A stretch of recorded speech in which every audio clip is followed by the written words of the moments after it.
जय श्री राम दोस्तों, मैं हूँ विदुषा सिंप्लीफाई लेबवर्क्स में आपका स्वागत है। आज का टॉपिक है हेपरिन वाइल के ऊपर, यानी कि ये इसका कलर कोड है ग्रीन कलर कैप। इसे हम लेबोरेटरी में सैंपल टेस्ट के लिए यूज करते हैं। तो आज हम हेपरिन वाइल के बारे में क्या क्या डिस्कस करेंगे। हेपरिन वाइल क्या है और हेपरिन वाइल को नेचुरल एंटीकोएगुलेंट क्यों कहा जाता है, और हेपरिन वाइल की मैकेनिज्म ऑफ एक्शन के बारे में बात करेंगे। और ये कितने प्रकार की हेपरिन वाइल लेबोरेटरी टेस्ट के दौरान यूज किया जाता है, और इसमें हम क्या क्या टेस्ट लगा सकते हैं, इसके बारे में आज हम डिस्कस करेंगे। प्लीज़ मेरे चैनल को लाइक एंड सब्सक्राइब कीजिएगा, जिससे मुझे मोटिवेट मिलेगी और भी अच्छे अच्छे जानकारी आपके साथ शेयर करने के लिए। Thank you.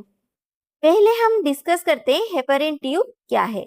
हेपरिन ट्यूब एक स्पेशल ट्यूब है जिसमें हम प्री कोटेड हेपरिन सॉल्ट होता है और जो एंटीकोएगुलेंट का काम करता है, और जिसकी वजह से हमारे सैंपल लिक्विड स्टेट में प्रिजर्व होके रहता है विदाउट एनी केमिकल चेंजेस, यानी कि कोई केमिकल चेंजेस बिना ये सैंपल को प्रिजर्व करके रखता है।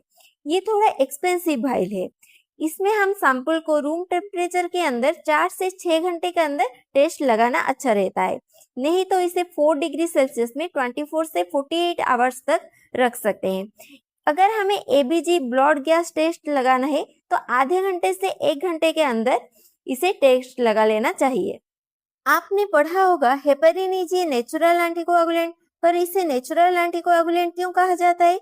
Heparin is a carbohydrate molecules which synthesized and stored in our body's immune cell like mast cell and basophils found in liver, lungs and lining of blood vessels। ये body में naturally present होता है और इसकी function क्या है? Blood thinner to prevent abnormal excessive clotting. ये blood को थीन करने में मदद करता है और एक्सेसिव क्लॉटिंग को रिमूव करता है। अब बात करते हैं हेपरिन की मैकेनिज्म ऑफ एक्शन के बारे में, यानी कि ये क्लॉटिंग को कैसे प्रिवेंट करता है। हेपरिन कभी डायरेक्ट क्लॉटिंग को प्रिवेंट नहीं करता, तो कैसे करता है? हमारे बॉडी में एक नेचुरल प्लाज्मा प्रोटीन होता है जिसे हम एंटीथ्रोम्बिन 3 कहते हैं। हेपरिन एंटीथ्रोम्बिन 3 के साथ बाइंड होके इसकी पावर को एनहांस करता है। कैसे करता है? ये रहा आपका हेपरिन।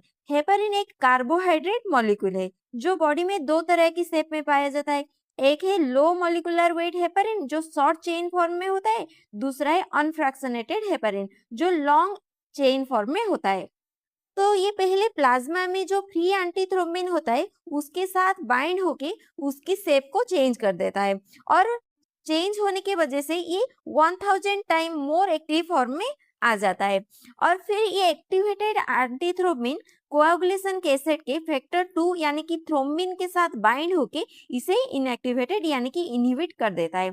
ये जो आपका लॉन्ग चेन फॉर्म में जो हेपरिन होता है ये फैक्टर 2 को इनहिबिट करता है, और जो लो मोलिकुलर वेट हेपरिन होता है ये एंटीथ्रोम्बिन के साथ बाइंड होके ये फैक्टर 10 को इनहिबिट करता है। अब ये इनहिबिशन के वजह से थ्रोम्बिन फिब्रिनोजन को फिब्रिन में कन्वर्ट नहीं होने देता, तो इसीलिए क्लॉट फॉर्मेशन नहीं हो पाता। इसी तरह हेपरिन हमारे बॉडी में क्लॉट को प्रिवेंट करता है। अब ये ट्यूब में जब हम डालते हैं तो सेम प्रोसेस बाहर मिमिक किया जाता है, जैसे कि जब हम ट्यूब में ब्लड को डालते हैं हेपरिन सॉल्ट प्लाज्मा की एंटीथ्रोम्बिन के साथ बाइंड होके फैक्टर 2 फैक्टर 10 को इनहिबिट करके ब्लड को क्लॉटिंग होने से रोकता है और सैंपल को लंबे समय तक प्रिजर्व करके रखता है। अब ये अदर वाइल जैसे कि ईडीटीए साइटेड वाइल से अलग कैसे है? ईडीटीए साइटेड वाइल भी तो ब्लड को लंबे समय तक प्रिजर्व करते हैं, तो इसकी जरूरत क्या है? अब ईडीटीए साइटेड वाइल क्या करते हैं? Stop clotting bye binding and removing the calcium ions. ये ब्लड में कैल्शियम के ऊपर इफेक्ट करके ब्लड को लंबे समय तक प्रिजर्व करके रखते हैं। पर हेपरिन क्या करता है? हेपरिन कोई केमिकल डिस्टरबेंस के बिना ब्लड को क्लॉटिंग में प्रिवेंट करता है। अब बात करते हैं टाइप्स ऑफ हेपरिन वाइल। हम लेबोरेटरी में टेस्ट के लिए 3 प्रकार के हेपरिन वाइल यूज करते हैं। एक है लिथियम हेपरिन जो ज्यादातर यूज किया जाता है, दूसरा है सोडियम हेपरिन, तीसरा है एमोनियम हेपरिन। इसे रेयरली यूज किया जाता है। अब जानते हैं क्या क्या टेस्ट के लिए हम लिथियम हेपरिन यूज कर सकते हैं। इमरजेंसी बायोकेमिस्ट्री के लिए, अगर पेशेंट आईसीयू में है या एनी इमरजेंसी सिचुएशन में है कंप्रेसिव मेटाबॉलिक पैनल यानी कि electrolyte, sugar, LFT, KFT, insulin test के लिए लिथियम हेपारिन यूज कर सकते हैं। अगर सोडियम हेपारिन यूज करेंगे तो इलेक्ट्रोलाइट के रिजल्ट में सोडियम के वजह से इफेक्ट कर सकता है। अब इमरजेंसी सिचुएशन में हम हेपारिन वायल को क्यों ही प्रायोरिटी देते हैं?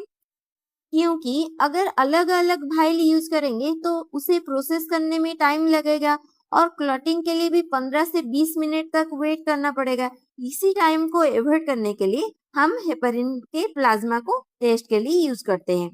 दूसरा है एबीजी और बीबीजी टेस्ट यानी कि artery blood gas test, venous blood gas test. इसमें हम पीएच, पीओ2, पीसीओ2 की लेवल चेक करते हैं।